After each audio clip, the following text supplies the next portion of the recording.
Hello and welcome to the Working at Home Coffee Morning podcast. I'm Oliver Mallett, Associate Professor in Work and Employment at the University of Stirling. Today, joined by the leader of the Working at Home project, Professor Abigail Marks. Hi, Abigail. Hi, Oliver. How are you doing? Very good. Thanks for spending time to talk to me today. No To start, just if anyone hasn't looked at anything on our project before, do you mind just giving a quick overview of who you are, where you work, and the project that you're leading? Hi, well, I'm Abigail Marks. I'm Professor of the Future of Work at Newcastle University Business School. I started there at the beginning of December, so it's all a bit of a new working at home experience in a new institution for me. As you said, I am formerly the Principal Investigator on the Working at Home project, although I very much see it as a team effort. It is really looking at people's experiences of home working under COVID and how things look like they might be going forwards. Really looking at a cross-section of people across the UK. We're doing a combination of interviews and surveys and really trying to use that information to inform policy, businesses, and obviously the academic community as well. And a lot of our initial findings, things are available on our website that I'll link below. But I was particularly interested in talking to you today about the engagement you've had with businesses and policymakers in terms of sharing the outputs of this research. Could you tell us a little bit about some of the businesses you've engaged with, not necessarily the names of the businesses, but the types of business and the types of things they're interested in?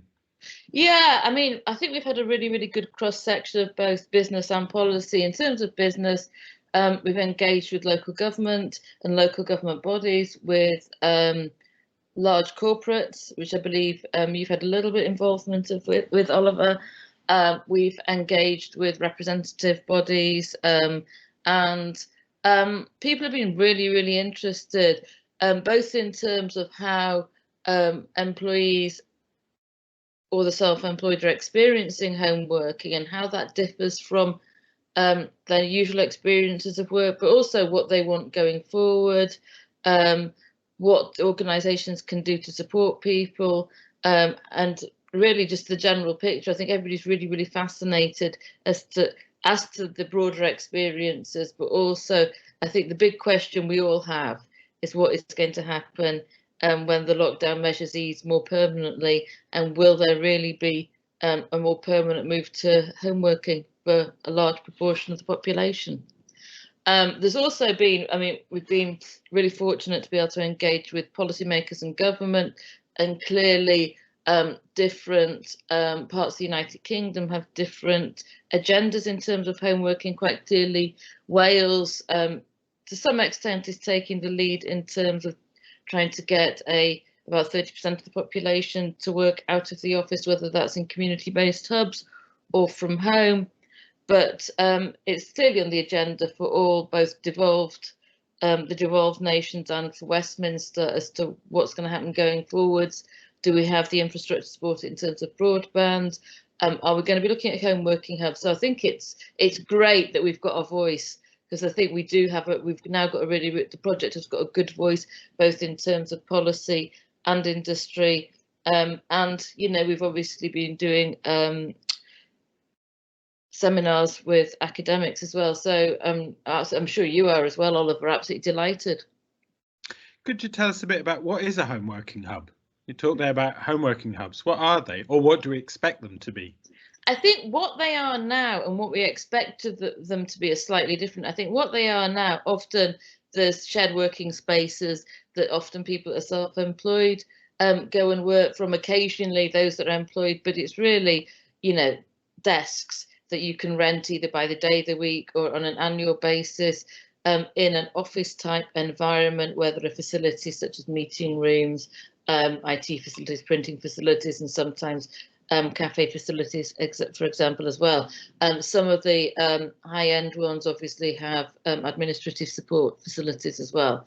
I think going forward, there may be a move towards community hubs where it is sort of state-sponsored shared working spaces that may have allocations for particular businesses.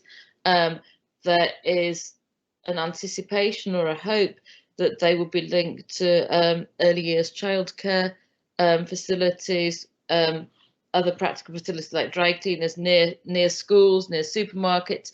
So it enables better work-life balance for those people that either don't want to or are unable to work in their home space because of overcrowding, but also allows them better access to all the facilities that they need on hand, rather than having to commute a considerable distance away from where they live, and obviously therefore is a better use of time. Mm-hmm. And do you see, in terms of the businesses you talk to, do they seem to have an appetite for this changing way of work, this changing way of where their employees are, how their employees are working? It's very difficult to say because there is a real mix. I think that people are basically keen to offer more flexibility, and particularly in terms of home working. To some extent, it may be in terms of the hubs, or that may be even a sort of a hub and spoke format for the organisations themselves. I think the probable or the possible constraints are this is a brand new way of working for many organisations, whilst they can see the benefits in the reduction of real estate costs in large cities, the practicalities of making sure you get really good collaborative working, that people are able to engage with the facilities and the people that they need when they need to do it, is going to be a bigger challenge. Yes, absolutely, home working has been a great success, but it's been under rather, as the awful word, unprecedented times, and we've all really had to make do. Is it going to be the ideal scenario for everybody going forward? Possibly not. And even though it is a good scenario for many, or at least the hybrid model of work and the office, it's going to take a lot of thinking about. Mm-hmm. And obviously you're one of the people doing that thinking.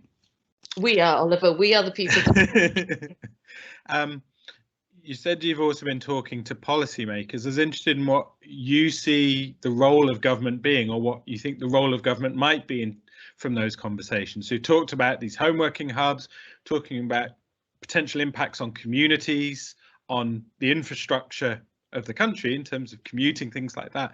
Yeah. What do you see as the role of government? I think the government has got a very clear role, because they're the ones that are going to have to signal whether they think this is a good or bad thing. And if they think it is a good thing, then they're going to have to put in legislation to make sure it's done correctly. So are they going to support hubs? Are they going to support good broadband or 5G for all? Are they going to be able to put in even stricter legislation about what is an appropriate home working space? Then there are the big questions about the environmental impact. There's some thought that working from home in the winter isn't environmentally friendly, even if you take away the costs of emissions and transport. The cost of heating often poorly insulated homes, and many of them, is more damaging than a well-insulated office space. So government really needs to think about how they manage that. Then there is obviously the individual costs for working at home, so heating, broadband, etc., decent home working space. Who is going to be responsible for those costs? Again, government possibly needs to at least play a role in that. There's been some concerning talk about increased taxation for those working at home. Again, that's a government issue. Whether people can be forced to work at home. So there are a lot of issues in terms of government legislation, and we also need to ensure that there is parity of experience. And I'm not sure how you legislate for that, but historically we do certainly know from the literature that people working from home, when there are others doing the same role in the office, often have less opportunities for promotion and advancement, because they're not at the coalface in terms of conversations and being present. So how we make sure everybody has an equal opportunity, and particularly if we think it's those people with disabilities and women with caring responsibilities who may be more keen to take up the home working experience, we don't want a further division in terms of opportunities. Mm-hmm. And again, government really needs to be at the forefront, both in terms of demonstrating good practice, because I think they really need to be key in demonstrating good practice, but also in terms of some legislation as well. Which arguably they haven't been, and obviously the work of the Women Inequalities Committees echoed our findings on how particular people, especially women with caring roles and additional domestic responsibilities, have been disproportionately disadvantaged during this time.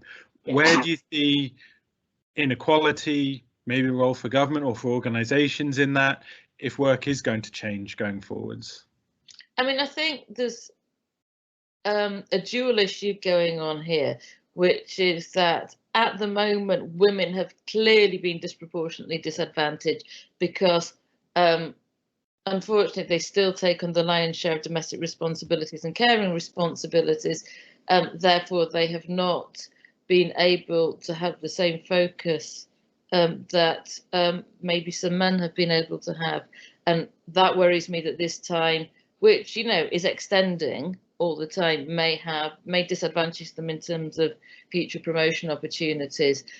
It may change a little bit when we know that there's more child care support, more elder care support, when the pandemic starts to dissolve a bit. But there's still going to be implications, as I said, in terms of promotion and opportunities, if it is disproportionately taken up by women working from home. So there is a case of compensating for that lost time that they will have and making sure they're not disadvantaged, but also making sure they're not disadvantaged in the future as well. And to finish up on this area of questions, do you feel from all the business support organisations, professional organisations, policymakers you've been speaking to, and you've been speaking to about our research, are they listening on that? Are they attentive to these dangers of kind of different forms of structural inequality that can impact on home working and the future of work? Absolutely. I think I think there's been a different in terms of response. I think some government bodies have been very, very aware of the potential issues in terms of structural inequality, actually, both in terms of all sorts of factors. In particular, I think the things we've identified, and I'm not saying that this is inclusive of everything, but socioeconomic differences. So those people in crowded living space, whether it's because of issues in terms of poverty or just young people, clearly are disadvantaged by home working. And this is something I think policymakers can be very aware of, and that's possibly one of the reasons that the Welsh Government are very focused on the hub issue. And obviously in terms of gender equality, and sometimes to some extent potential disadvantage to particular ethnic minority groups. I think many policymakers are very attentive to that. Whether that gets translated into practice or policy or legislation is a different issue. In terms of organisations, they are aware there's issues. I think people are listening, but I think my feeling is that initial priority is getting business back to normal, getting people back into the office if they need to be, ensuring continued business continuity, and the potential equality issues may be a side issue, but I may be being disingenuous by saying that. And I was interested, if I could ask on Jenny, how you've found working from home over the last year. It's interesting. As many academics, I have had the luxury of working from home for most of my career, for maybe a couple of days a week. And it was always a luxury because that was the time I could get my research done, I could get my writing done, it gave me space to think. I was often not really a home worker, more of a teleworker. I like working in coffee shops. I like spending an hour or two, sitting there having my coffee, doing my thinking. Now I'm at home full time. The luxury is certainly disappearing a little bit. It doesn't feel as luxurious. It's a challenge. I mean, I have a child. I'm a lone parent with a 9-year-old boy and 2 dogs. And it's been a real challenge balancing homeschooling with working from home. I think one of the things echoed by our participants, a lack of commute. So the lack of barrier between, rolling out of bed and doing, getting packed lunches or whatever ready, and start of the working day, I've really missed that. I've really missed having a bit of breathing space. I've really missed seeing colleagues and being able to chat to them and just, go for lunch with them, go for a walk, meeting them for coffee. I think as somebody who started a new job, I found it really quite challenging to get to understand the organisation, to get to understand how the organisation is structured, to know what people do from home. So it's been a challenge, yeah. And just to conclude, in terms of all the people you've spoken to, all the survey data you've collected, or the organisations, or the policymakers, and your own experience, what would you say, if you were to say one kind of key thing you've learned over the past year, what would you highlight? What would be, say, your one key thing that you've learned? That's a really hard question, Oliver, and I think it's what we have learned. It's collective effort.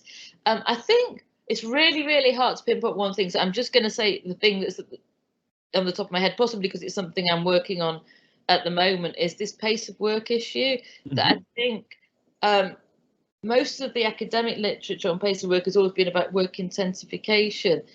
I've really got to understand, I think we as a group understand that work is a bit more about pace, that you are working even if there are different paces during your working day, and pace is really important. So having these back-to-back Zoom meetings where the interaction is very different to the interaction you'd have if it's in person. So an hour Zoom meeting is really intense. You don't have the getting up to get a coffee as you would in a normal meeting, having a side chat with the person next to you, which again affects the interaction, affects the pace. And if you have 4 of those back to back, I think it's really damaging. And then without going out to get your lunch, which I know, is an awful expense for many of us, but is actually gives us breathing space. And without the commute each way, I think the real struggle for most people is the pace of work. And then the temptation when you finish work at 9 o'clock in the evening to check your emails again, which again, people often do, but I think it's more so now because work has invaded everybody's space.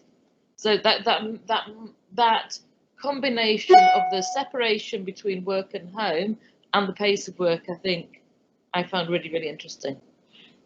Thank you, Professor Abigail Marks. Thank you very much for your time.